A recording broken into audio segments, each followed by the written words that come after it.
அனைவருக்குமே வணக்கம். சற்று முன் கிடைத்திருக்கக்கூடிய ஒரு மிக மிக முக்கியமான செய்தி ஒன்று வெளியாகி உள்ளது.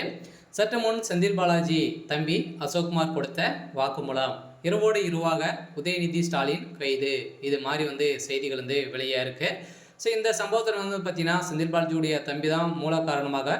ஸோ இருக்காரு முக்கிய எவிடன்ஸாக செந்தில் பாலாஜியுடைய தம்பி அசோக்குமார் அவர்கள் தான் இருக்கார். அவர் ஏற்கனவே தலைமறைவாகவே இருந்து வந்திருந்த நிலையில் இப்போ டாஸ்மாக் உடைய நிறுவனத்தில் நடந்த ஊழலின் அடிப்படையில் செந்தில் பாலாஜியுடைய கதை ஒட்டுமொத்தமாக உச்சநீதிமன்றம் முடிச்சுட்டாங்க. ஸோ அவர் பார்த்தீங்கன்னா அவருடைய பதிவும் ராஜினாமா செய்திட்டாரு. ஸோ அதே மாதிரி பொன்முடி அவர்களும் திமுக சேர்ந்த 2 அமைச்சர்கள் ஒட்டுமொத்த கதையும் முடிச்சுட்டாங்க. ஸோ இதெல்லாம் திமுக இருக்கக்கூடிய அமைச்சர்களே செய்யக்கூடிய வேலையாக தான் இப்போ பேசும் பொருளாகவே மாறி இருக்கு. ஸோ இதை தொடர்ந்து செந்தில் பாலாஜியுடைய தம்பி அசோக்குமார் அவர்களும் பார்த்தீங்கன்னா அண்ணனாவே வெளியே தள்ளிட்டாங்க அப்படின்ற ஒரே நோக்கத்தோடு பார்த்தீங்கன்னா இப்போ அவர் கொடுத்த வாக்குமூலத்தின் அடிப்படையில் இப்போ உதயநிதி ஸ்டாலின் அதிரடியாக இரவோடு இரவாக அமலாக்கத்துறை தூக்கிய சம்பவம் சென்னையில் பெரும் பரபரப்பை ஏற்படுத்தியிருக்கு.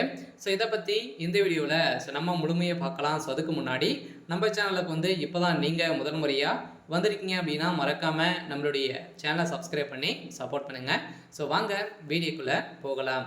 ஸோ பார்த்தீங்கன்னா செந்தில் பாலாஜி அவர்கள் ஏற்கனவே சட்டத்துக்கு விரோதமான பண பரிமாற்ற வழக்கில் வசமாக சிக்கி 1.5 வருட காலமாகவே புழல் சிறையில் இருந்த காலத்தின் அடிப்படையில் திடீர்னு பார்த்தீங்கன்னா வெளியில் அடுத்த 3 நாட்களாகவே அமைச்சராக பொறுப்பேற்றது பார்த்தீங்கன்னா பெரும் அதிர்ச்சியை ஏற்படுத்தியிருந்தது. ஸோ இதன் அடிப்படையில் நிறைய இவருடைய வழக்கில் நிறைய எவிடன்ஸுகள்லாம் அவர் அளித்திருக்காரு அப்படின்ற மாதிரி அமலாக்கத்துறையும் மீண்டும் மேல்முறையிட்டு இப்போ உச்சநீதிமன்றம் பார்த்தீங்கன்னா உங்களுக்கு அமைச்சர் பதவி வேணுமா, ஸோ உங்களுக்கு பார்த்தீங்கன்னா ஜாமீன் ரத்து செய்யட்டுமா அப்படின்ற 2 ஆப்ஷன்களோட இப்போ செந்தில் பாலாஜியுடைய கதை.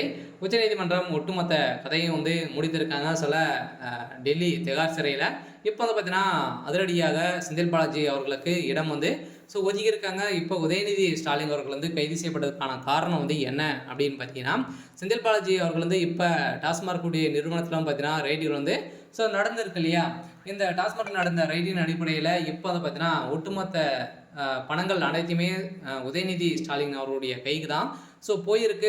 இந்த நிலையில் தான் இப்போ செந்தில் பாலாஜியுடைய தம்பி அசோக்குமார் அவர்கள் கொடுத்த வாக்குமூலத்தின் அடிப்படையில் திமுகவே பெரும் கதி கலங்கி போய் தான் இருக்காங்க. செந்தில் பாலாஜி அவர்கள் கொடுத்த அவர் வாக்குமூலம் கொடுத்தாரு அப்படின்னா திமுக கோபாலபுரமே ஒட்டுமொத்த கதையும் முடிய போகுது. ஸோ அதே மாதிரி தான் பார்த்தீங்கன்னா செந்தில் பாலாஜி அவருடைய தம்பியும் அவரும் பார்த்தீங்கன்னா முக்கிய எவிடன்ஸாக அவர் தான் இருக்கார். ஸோ இந்த நிலையில் தான் அவர் கொடுத்த வாக்குமூலத்தின் அடிப்படையில் இப்போ உதயநிதி ஸ்டாலின் அவர்கள் கைது செய்யப்பட போகிறாரு அப்படின்ற மாதிரி தகவல் அபிஷியலாகவே வெளியே இருக்குது.